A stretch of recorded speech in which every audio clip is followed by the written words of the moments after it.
हम्म 1830चं दशक आठवून बघा. म्हणजे ना इंटरनेट होतं, ना फोन, आणि आजच्यासारखे पक्के रस्तेही नव्हते. पण त्या काळात इंग्लंडमधील आयझॅक पिटमन नावाच्या एका माणसाने एक अतिशय वेडी वाटणारी कल्पना प्रत्यक्षात आणली. हो, म्हणजे टपालाने शिक्षण देण्याची कल्पना. अगदी बरोबर. त्याने शॉर्टहँड म्हणजे लघुलेखन चक्क पोस्टाने शिकवायला सुरुवात केली. आजच्या या आपल्या सखोल चर्चेत आपण याच संकल्पनेच्या मुळाशी जाणार आहोत. आपण नेहमी विचार करतो की शिक्षण म्हणजे 4 भिंती आणि एक फळा. पण हे सगळे अडथळे दूर होतात तेव्हा ज्ञानाची देवाणघेवाण कशी होते, याचा आज आपण वेध घेणार आहोत. नक्कीच. आणि हे शास्त्र समजून घेणं आजच्या काळात खूप महत्वाचं आहे. कारण आपण सगळेच सतत कुठून ना कुठून शिकत असतो. आज आपण ज्या स्रोतांवर चर्चा करणार आहोत ते स्पष्ट करतात की दूर शिक्षण किंवा डिस्टन्स एज्युकेशन ही काही पारंपरिक शिक्षणाला दिलेली दुय्यम दर्जाची पर्यायी व्यवस्था नाहीये. ती एक पूर्णपणे स्वतंत्र आणि अत्यंत विचारपूर्वक तयार केलेली प्रणाली आहे. जेव्हा शिक्षक आणि विद्यार्थी हजारो मैल दूर असतात तेव्हा तो मधला दुवा कसा जोडला जातो यावरचा हा एक अत्यंत रंजक अभ्यास आहे. आणि या प्रवासाची सुरुवात कुठून होते हे वाचून मी खरोखरच चक्रावून गेले.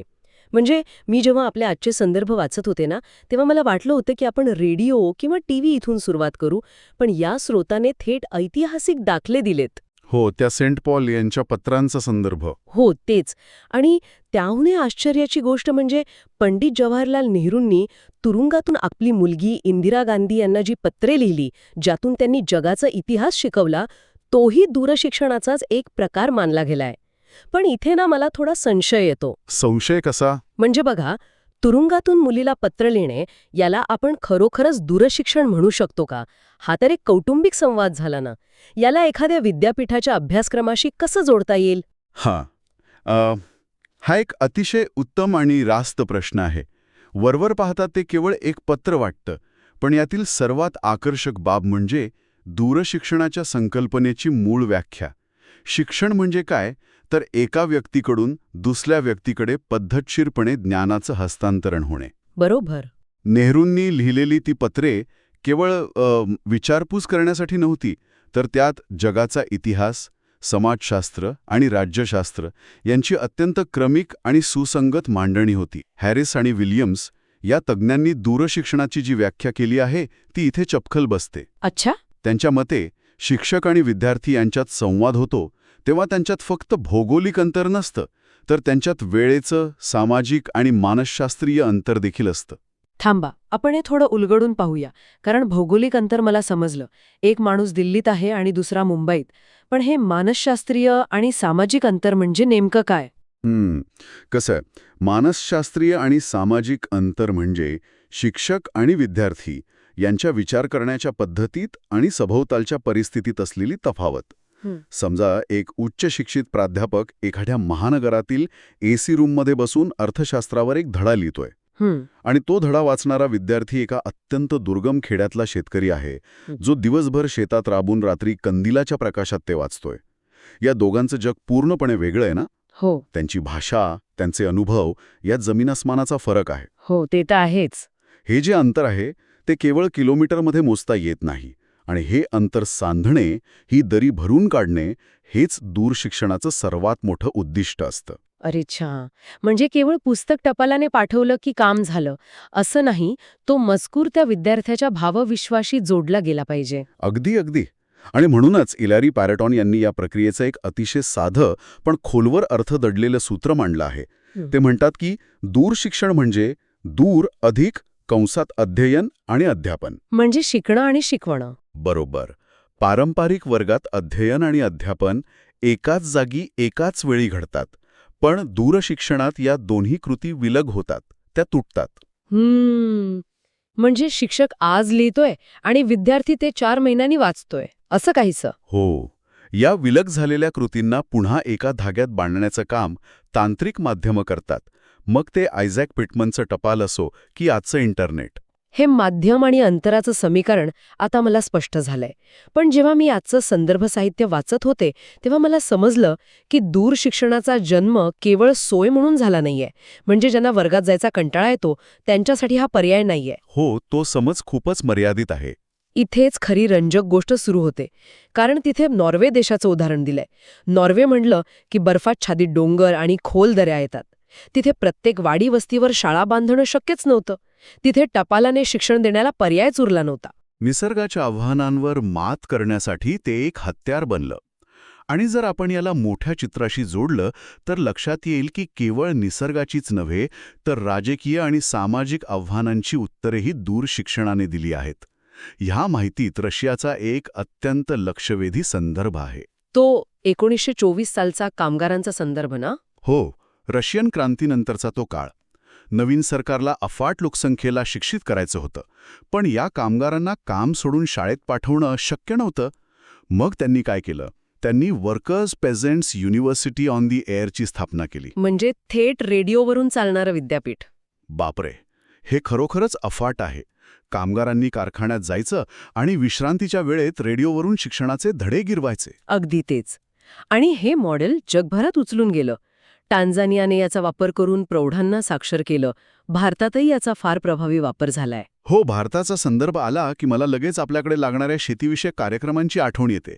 म्हणजे माझे घर माझे शिवार किंवा रेडिओवरची कृषी दर्शने. हो, एकदम अचूक उदाहरण. लहानपणी मला वाटायचं की हे फक्त मनोरंजनासाठी आहे, पण आता वाटतंय की ते खऱ्या अर्थाने दूरशिक्षणाचंच एक रूप होतं.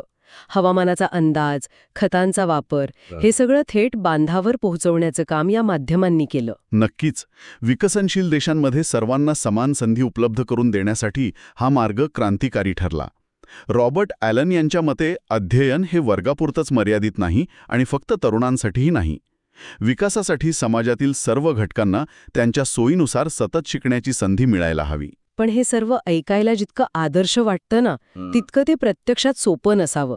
कारण या संदर्भानुसार दूरशिक्षणातील बहुतांश विद्यार्थी हे प्रौढ असतात.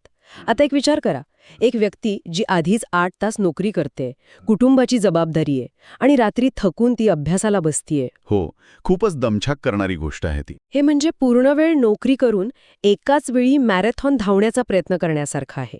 यामुळेच मला वाटतं की या पद्धतीत विद्यार्थ्यांच्या गळतीचं म्हणजे ड्रॉपआउटचं प्रमाण खूप जास्त असणार. कोर्स उत्साहाने सुरू करायचा पण अर्ध्यावरच सोडून द्यायचा. तुम्ही दिलेली मॅरेथॉनची उपमा अत्यंत चपखल आहे. हे अजिबात सोपं नसतं. जर तुम्ही केवळ एकतर्फी माहिती पाठवत राहिलात, फक्त पुस्तके पाठवली, तर तो विद्यार्थी लवकरच एकाकी पडतो. यामुळे एक महत्त्वाचा प्रश्न निर्माण होतो की पारंपरिक वर्गाबाहेर संवाद कसा साधायचा. टू वे कम्युनिकेशन ज्याला आपण म्हणतो. हो, द्विमार्गी संप्रेषण किंवा प्रत्याभरण. विद्यार्थ्याला नुसतं शिकवणं पुरेसं नाही, तर त्याला काय समजले हे जाणून घेणं आवश्यक असतं. पण हे प्रत्यक्षात कसं करायचं? कारण दुर्गम भागात इंटरनेट नसतं, पोस्टाची सुविधा नसते. या संदर्भात आजच्या माहितीत एक अत्यंत भन्नाट उदाहरण दिलंय. ग्वाटेमाला या देशातल्या पिला प्रकल्पाचं उदाहरण. आता पिला म्हणजे काय, तर तिथे खेड्यांमध्ये असणारे सार्वजनिक पाणवठे, जिथे गावातल्या महिला रोज पाणी भरण्यासाठी एकत्र येतात. अगदी तिथे जाऊन तज्ज्ञांनी चक्क ऑडिओ कॅसेट्स आणि लाऊडस्पीकरच्या माध्यमातून शिक्षण देण्यास सुरुवात केली. हो, आणि तो आशयही त्यांच्यासाठीच बनवला होता. म्हणजे आरोग्य आणि स्वच्छतेबद्दलची माहिती असायची. हो, म्हणजे त्या महिला तिथे कपडे धुता धुता ती माहिती ऐकत असत. सर्वात महत्वाची गोष्ट म्हणजे ते आपापसात चर्चा करत असत. शिक्षणाला त्यांच्या रोजच्या जगण्याचा भाग बनवला गेला. त्यांनी शिक्षणासाठी वेळ काढला नाही, तर शिक्षणाने त्यांच्या वेळेत प्रवेश केला. हे उदाहरण खूप काही सांगून जातं. हे दर्शवतं की शिक्षण हे नेहमीच गंभीर आणि 4 भिंतींतच असायला हवं असं नाही. पण इथे एक गोम आहे. जर तुम्ही ग्वाटेमालामधील त्या महिलांना विद्यापीठाचं एखादं जाडजूड क्रमिक पुस्तक वाचून दाखवलं असतं, तर त्यांनी ते ऐकलं असतं का? अजिबात नाही. म्हणूनच ह्या प्रक्रियेत विद्यार्थ्यांचं लक्ष टिकून ठेवण्यासाठी त्यांना दिलं जाणारं साहित्य पूर्णपणे वेगळ्या पद्धतीने तयार करावं लागतं. आणि याच मुद्द्यावरून आपण अभ्यासक्रम निर्मितीच्या टप्प्यावर येतो.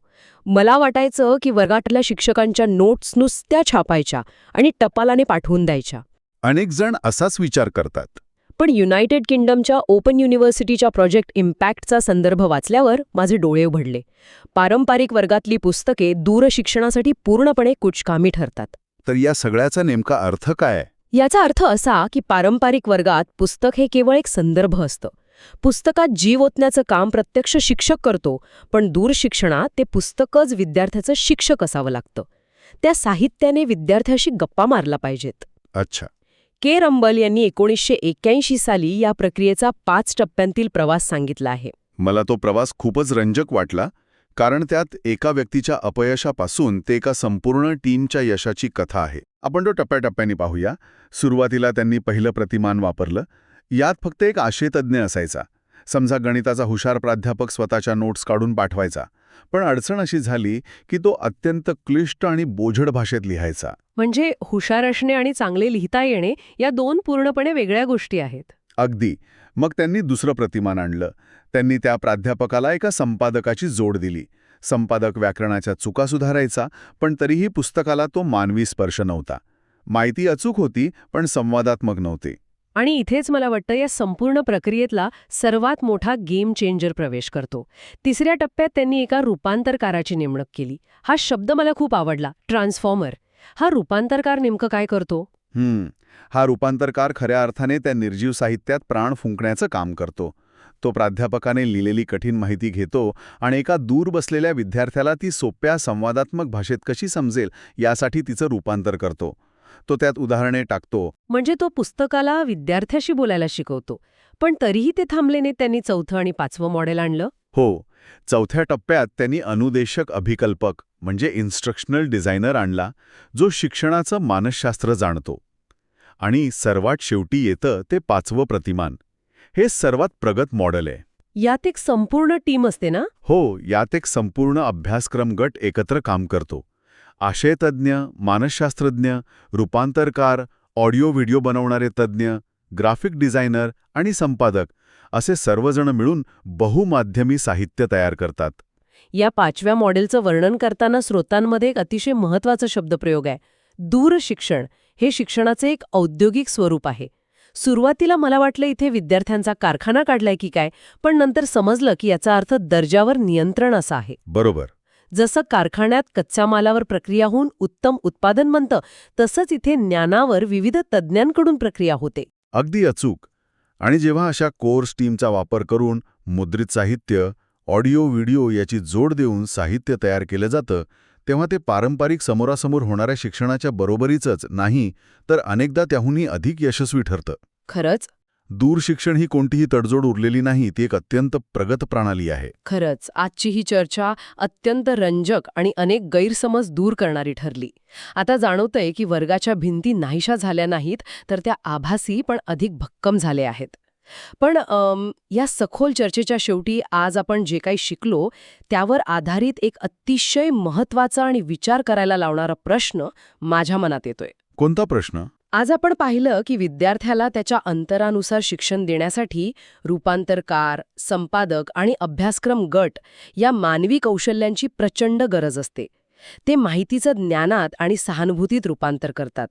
पण आज आपण अशा एका युगात वावरत आहोत जिथे आर्टिफिशियल इंटेलिजन्स म्हणजे AI द्वारे केवळ काही सेकंदात संपूर्ण अभ्यासक्रम तयार केला जातोय. हे अगदी खरंय.